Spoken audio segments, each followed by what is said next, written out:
Selamat datang di podcast Mantap bersama saya Fahmahuma Arundia dan saya Farisa Putri Anggraini. Kami dari kelas 11 F2.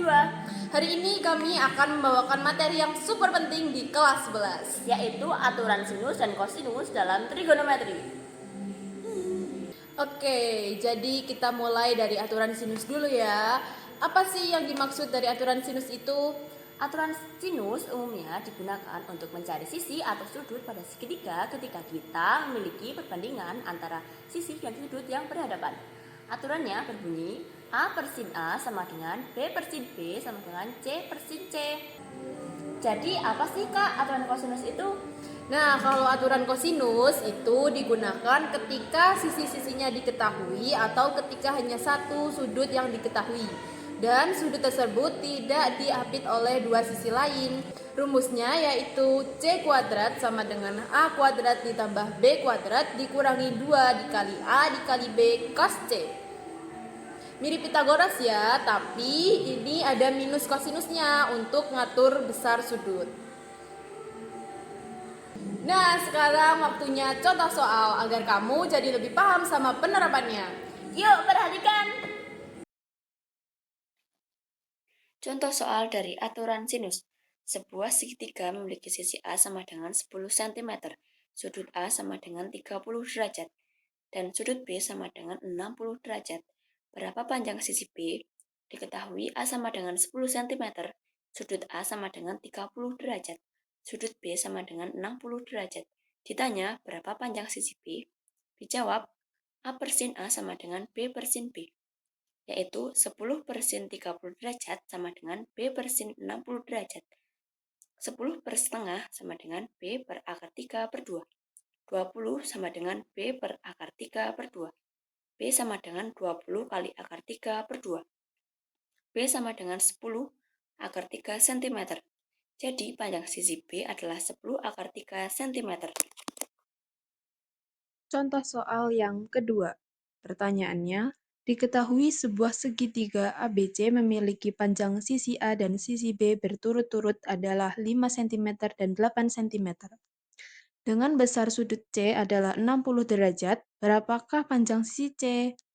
Tulis dulu diketahui dan yang ditanyakan. Jawabnya dengan rumus kosinus, yaitu C kuadrat sama dengan A kuadrat plus B kuadrat min 2AB cos C, sama dengan dimasukkan dari diketahui sisinya tadi, 5 kuadrat ditambah 8 kuadrat dikurangi 2 dikali 5 dikali 8 cos 60, sama dengan 25 ditambah 64 dikurangi 80 dikali setengah, sama dengan 89 dikurangi 40. C kuadrat sama dengan 49. C sama dengan akar 49. C sama dengan 7 cm. Jadi panjang sisi C adalah 7 cm. Nah, itu tadi contoh soal aturan sinus dan kosinus dari kami. Semoga kalian dapat memahami dan menguasainya dengan baik ya. Jangan sampai lakuin kesalahan yang bisa buat jawaban kamu jadi salah. Apa aja sih Kak kesalahan umum yang sering dilakukan ketika mengerjakan soal aturan sinus dan kosinus ini? Ada dua kesalahan umum yang sering banget terjadi. Yang pertama itu salah menempatkan sudut dan sisi berhadapan. Contohnya apa, Kak? Misalnya salah menulis A per sin B, padahal seharusnya A per sin A. Nah, maka dari itu selalu pastikan huruf kecil untuk sisi dan huruf besar untuk sudut yang berhadapan. Terus kesalahan yang kedua apa? Nah, kalau kesalahan kedua yang sering banget dilakuin itu salah masukin rumus aturan kosinus. Misalnya yaitu C kuadrat sama dengan A kuadrat ditambah B kuadrat dikurangi 2 AB cos B, yang seharusnya menggunakan cos C bukan cos B. Jadi pastikan sudut besar selalu bersesuaian dengan sisi besar yang dicari ya. Jadi hari ini kita udah bahas konsep dasar, contoh soal, dan kesalahan umum dari aturan sinus dan kosinus. Intinya gampang, kenali dulu bentuk segitiganya, baru tentukan mau pakai rumus yang mana. Belajar matematika itu kayak nanjak gunung, capek di awal tapi pemandangannya indah di akhir. Tetap semangat belajar ya. Sekian materi yang dapat kami sampaikan.